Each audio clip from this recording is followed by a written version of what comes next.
Hi, I'm Erin Uiagalelei, and I'm an autism mom. I have almost 20 years of experience navigating services, biomedical approaches, and advocating for my son.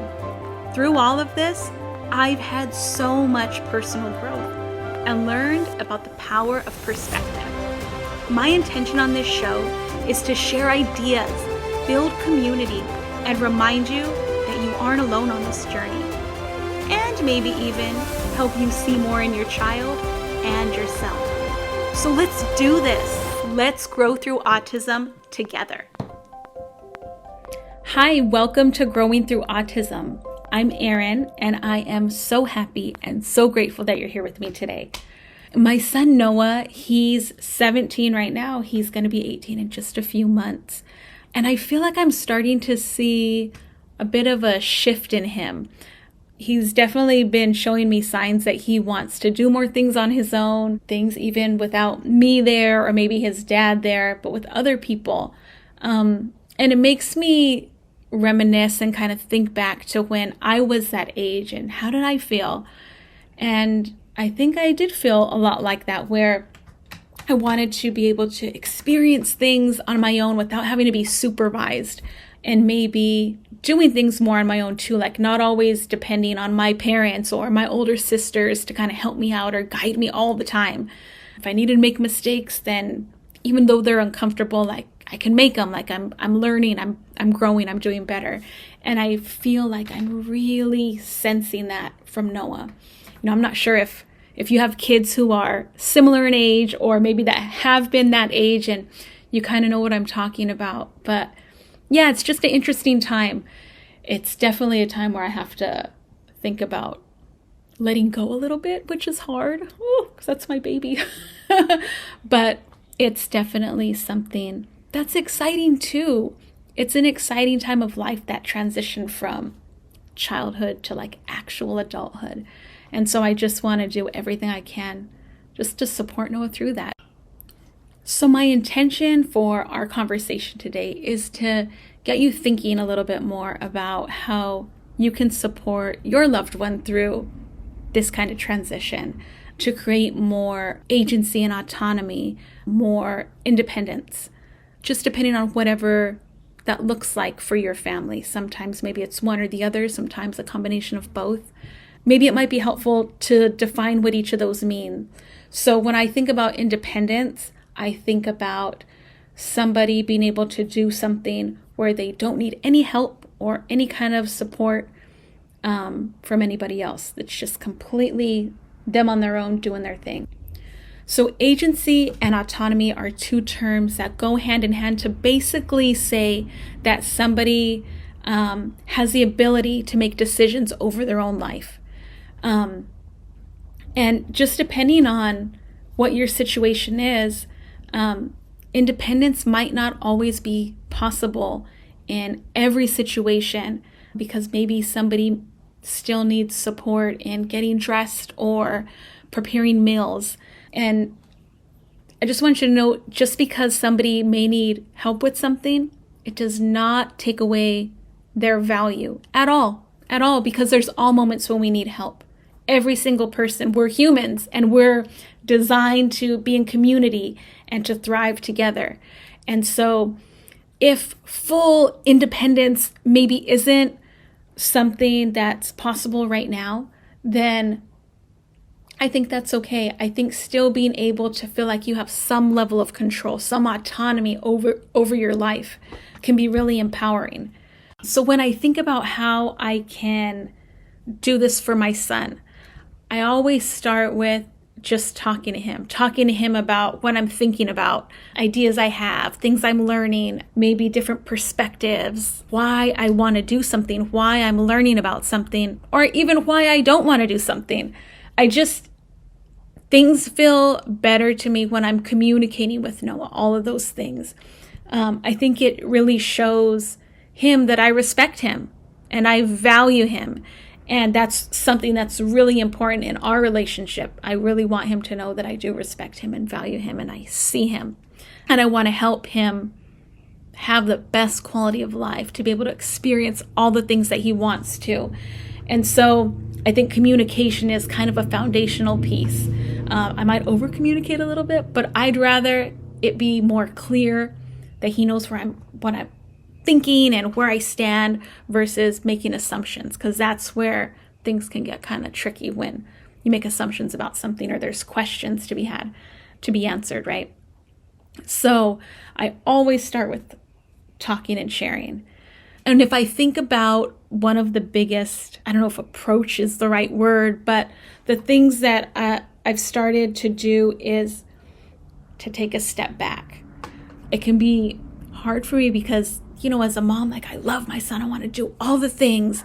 But as you get older, you want to learn how to do all the things yourself. And if I'm always jumping in, I'm not leaving any space, no opportunities for that to happen for him.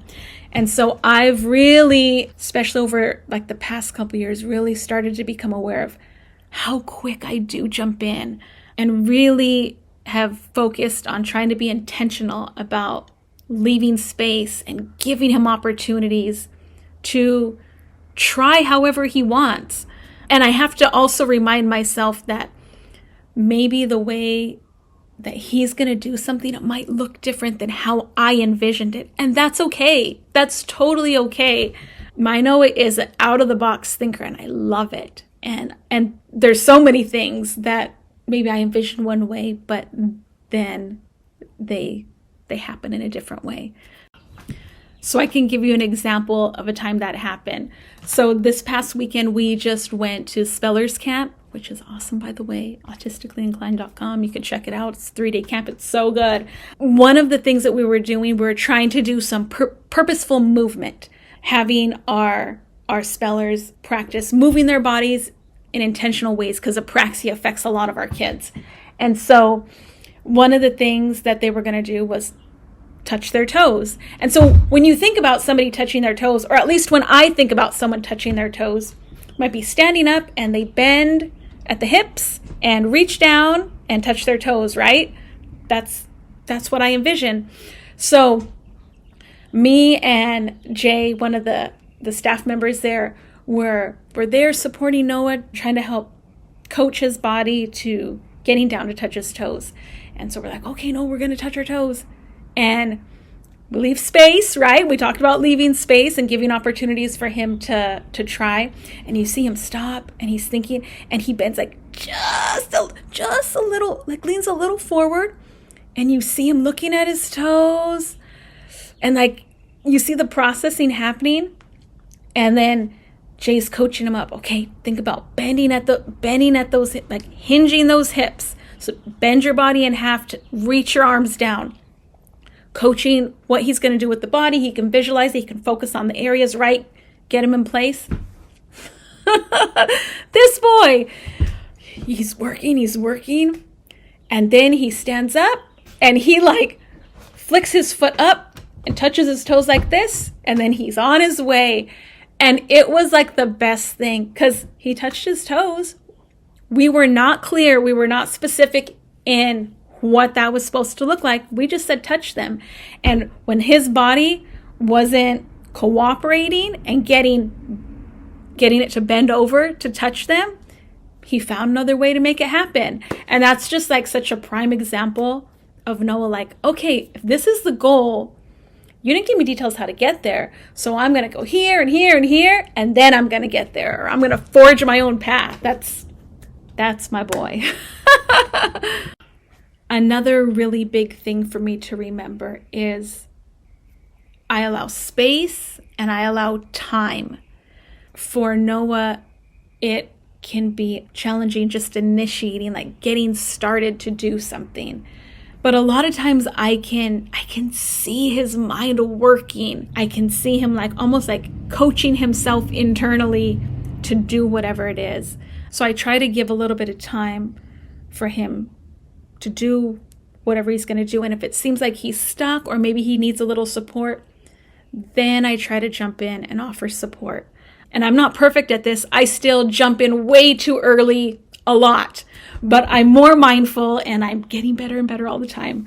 But I do see so much value in giving him those opportunities, Because when he is able to take them, like make an attempt in some kind of way, like I can feel that pride that he has in him trying. And I always try to acknowledge whatever it is he's doing. I try not to get too cheerleadery, like, no, oh my God, this is amazing. Although I can still get like that a lot too, because I get really excited.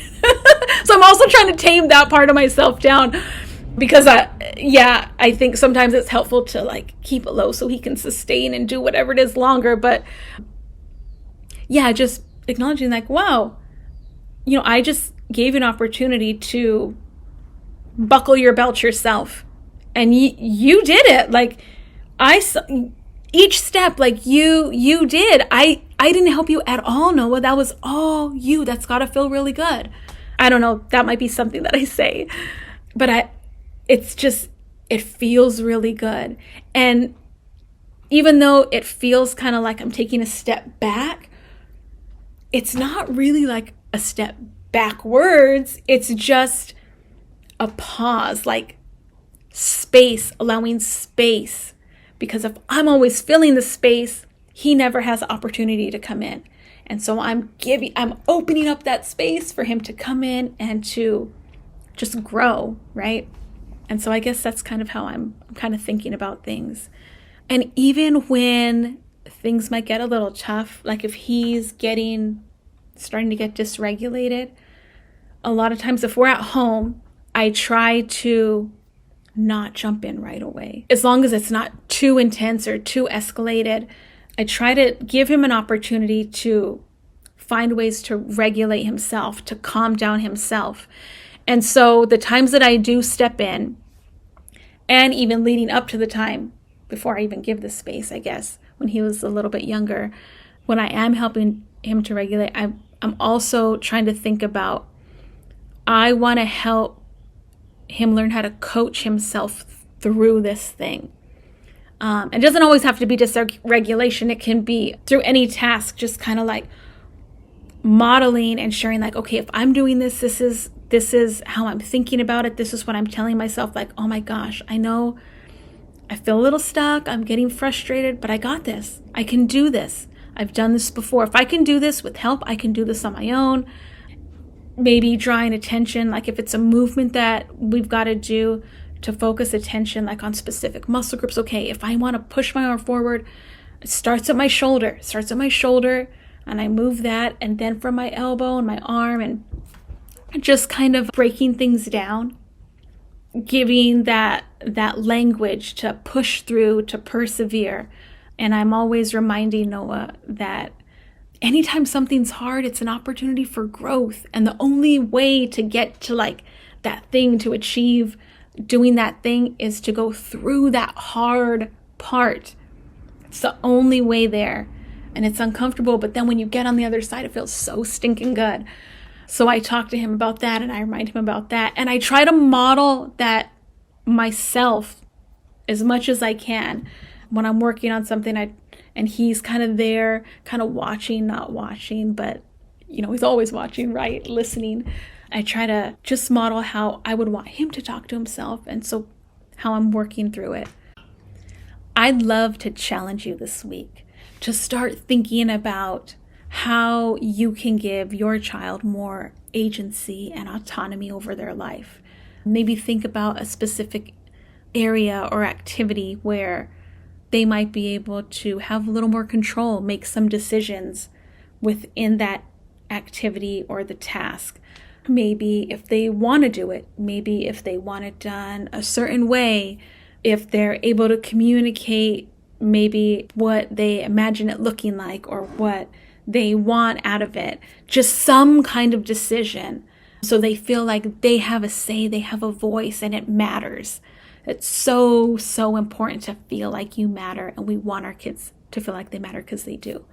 Maybe you want to take it another step farther and getting some independence around a specific task or an activity. Maybe start thinking about, well, what does it look like right now?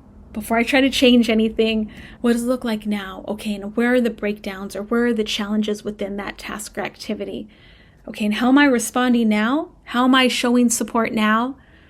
okay, what could I do different? Would taking a step back be helpful?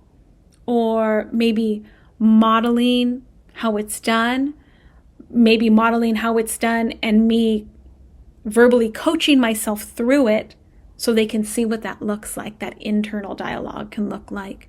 Yeah, I think there's so many opportunities that you can create for your loved one to just really help build their feelings of competence, their feeling of being valued.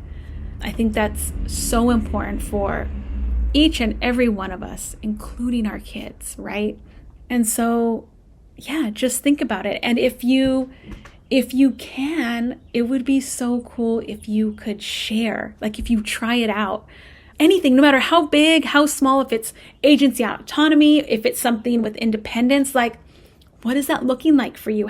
What is it feeling like for you? Because how things feel are really important too. You can share on the website, you can share on Instagram or Facebook. Like, I think that it really empowers others to hear what people like us are going through. You know what I mean? Like, we're all connected. It's really empowering, and I would love us to just be in community and empower each other and cheer each other on. If this episode was helpful for you, or maybe you know somebody that it might be helpful for, if you would share it, I would so appreciate it. I really want to build a community where we support each other and we encourage each other and lift each other up. But it'll take all of you guys helping to spread the word and build our community. Yeah, so let's have a great week. I hope that you guys tune in next week. Let's just keep growing through autism together. Bye.